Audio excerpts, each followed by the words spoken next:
नमस्कार, प्रणाम, हर हर महादेव दोस्तों। मैं आप सभी का छोटा भाई सिंगर वीरेंद्र दीवाना और आज है बोलबम गाने की हम लोग कर रहे हैं शूटिंग। देखिए इटवा पार्क में, सिद्धार्थ नगर में के पार्क में इटवा में। देखिए बहुत बढ़िया लोकेशन है, यहाँ हम लोग शूट कर रहे हैं। पूरी टीम हमारी है।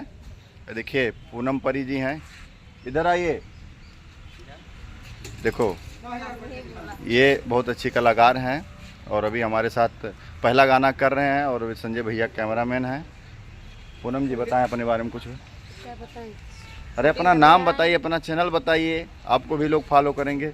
चलिए हमको फॉलो करिए तो समझिए इनको फॉलो कर लिए, ठीक है। तो का? और देखिए ये कैमरामैन संजय भैया है, बहुत अच्छा गाते हैं, इनको भी गवाएंगे। ये गावत ना है इन क्या किया जाएगा, जल्द पॉपुलर फिल्म तो इनका भी गाना आएगा।